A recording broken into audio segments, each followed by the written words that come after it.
ازيكم يا حلوين؟ عاملين ايه؟ يا رب تكونوا بخير. النهارده هنعمل مع بعض طريقة اللحمة، طاجن اللحمة الضاني بمكعبات البطاطس. الطريقة بتاعتنا جميلة النهارده جدا، ومش قادرة اوصفلك يعني الطعم الطاجن ايه، اللحمة في الطاجن والريحة بتاعتها في منتهى الجمال.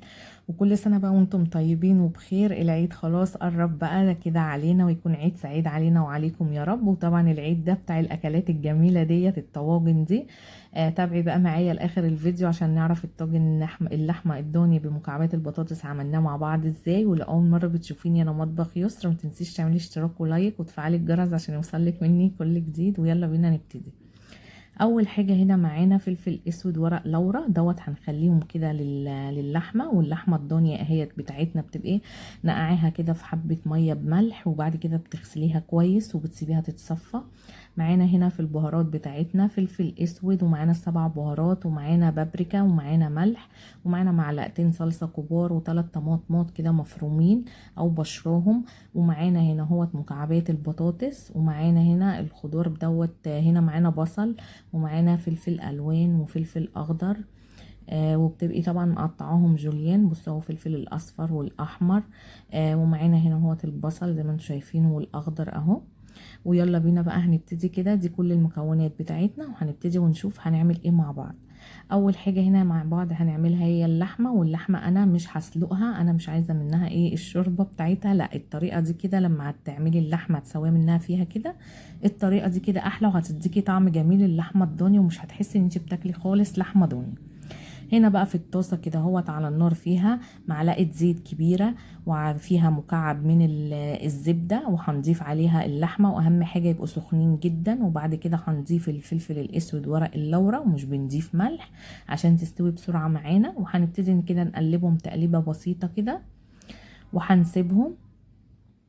هنا ابتدت ان هي ايه، لو نزلت سوائل او حاجة ابتدت ان هي تشربها، نقلبها كده على الناحية التانية برضو عشان تاخد بقى معانا دلوقتي كده لون بني جميل.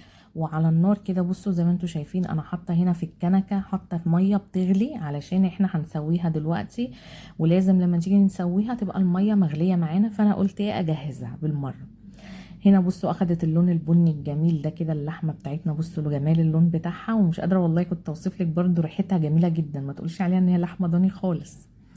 هنبتدي بقى ان احنا هنضيف كده هوت الميه، واهم حاجه الميه تبقى مغليه زي ما انتم شايفينها اهي. وهبتدي ان انا كده هغطيها واوطي عليها النار لحد ما تستوي. احنا مش عايزينها تستوي سوا كامل، يعني 3/4 سوا كده. وهنبتدي بقى ايه عقبال ما هي تستوي، احنا نحضر بقى ايه الخضار هنوات بتاعنا، البصل والفلفل الالوان والاخضر والبطاطس ومكعبات البطاطس. ضفناهم كده على بعض. هنبتدي هنحط هنا الطماطم المبشورة بتاعتنا، ومعلقتين الصلصة الكبار اهمت. وهنبتدي نحط التوابل، الملح والفلفل الاسود وال7 بهارات والبابريكا. وهنبتدي نقلبهم بقى كويس كده في بعض. كل ده كده مع بعضه، ومع البهارات والحاجات دي بتديكي ريحة جميلة جدا. بصوا هنا كده اللحمة كانت خلاص قربت تخش كده في السوا، فانا هبتدي بقى طفيت عليها، وهبتدي ان انا هشيلها اهو زي ما انتم شايفين. وبصوا كل الإدام اللي نزل منها ده مش هنرميه، هنخليه. وهقول لكم دلوقتي هنعمل بيه ايه. بصوا هنا بقى حضرنا الطاجن بقى بتاعنا كده زي ما انتم شايفين. وابتديت ان انا هحط بقى البطاطس، مكعبات البطاطس بالبصل بالفلفل بالبهارات بكل الحاجة اللي احنا حطيناها كده، وهسويها كده من فوق. وهبتدي ان انا هضيف كده هوت عليها اللحمة بتاعتنا اهي من على الوش بقى. انا حابة احطها كده من على الوش الطاجن. هتجربوا الطاجن ده وهتدعوا لي ان شاء الله، وهتحبوه جدا. والناس اللي مش بتحب اللحمة الضاني هتحبيها قوي من بعد ما تجربي الوصفة بتاعتي دي. بصوا بقى هنا الإدام زي ما انا قلت لكم اللي نزل من اللحمه، قلت لكم مش هنرميه. بصوا انا حطيته هنا، وحطيت عليه كده ايه رشه بسيطه خالص من الملح. وهبتدي ان انا هقلبهم كويس جدا كده، هدوبهم في بعض زي ما انتم شايفين كده اهي، عشان برضو تدي طعم جميل كده للحمه من فوق، عشان احنا محطيناش للحمه كان ملح. تمام. وهبتدي كده ايه ان انا هحطها كده من على وش الطاجن من فوق كده من على اللحمه. بس ما تحطيش طبعا ملح كتير. وبعد كده هنا في كام فص كده من الثوم مفرومين، هبتدي ان انا برضه هوزعه كده اهوت من فوق على وش الطاجن. واتفرجي على جمال الطعم بقولك والريحه. الطاجن ده رهيب جبار كده. الطاجن ده بتاعنا النهارده حلو قوي.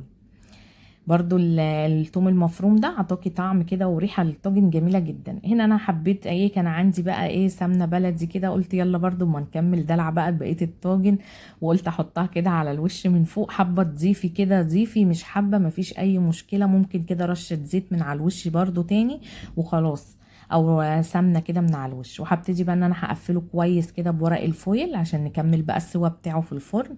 والفرن طبعا بتبقى انتي مسخناه من قبل كده على درجة حرارة بتبقى عالية. واهم حاجة تقفلي الطاجن كويس جدا، ما تخليش بقى فيه كده اي حاجة مفتوحة عشان يستوي معانا بسرعة. وهحطه من الرف اللي تحت في الفرن زي ما انتوا شايفين اهو من تحت، بس كده. وبعديها يعني ايه مفيش كده يعني اقل ممكن من نص ساعة او كده، تكشفي بقى كده ورق الفويل وتبصي على الطاجن بتاعك كده هوت من فوق. تحطي بالسكينة، تبصي عليها بالسكينة كده ببوز السكينة او بالشوكة، لقيت اللحمة كملت السوا بتاعها والبطاطس بتاعتك استوي تمام، بتطفي عليها من تحت وبتشيلي ورق الفويل، وبعد كده بتشغلي عليها الشواية. لقيتيها لسه شوية معاكي ما استوتش، بتكملي برضو السوا ايه بتاعها. زي ما انتوا بقى شايفين كده الجمال بتاعنا اهو. بصوا الجمال بقى بتاعنا عامل ازاي. طبعا اللحمة احنا كنا مسويينها على على النار، وبعد كده كملناها بقى في الفرن زي ما قلنا. بصوا برضو دايبة اللحمة بتاعتنا اهي جميلة، ومع كمان مكعبات البطاطس بصي زي ما هي وما تهرتش ولا اي حاجة. بصوا عامل ازاي الطاجن بتاعنا. هتاكليه بقى مع رز بشعريه، رز معمر، هتاكليه مع رز ابيض، تاكليه بالعيش، اي حاجه هتاكليه بيها. بصراحه الطاجن رهيب. آه ويا رب بقى النهارده كده يكون الفيديو بتاعي النهارده عجبكم، واستنوني بقى في فيديوهات كتير للعيد الكبير. مع السلامه.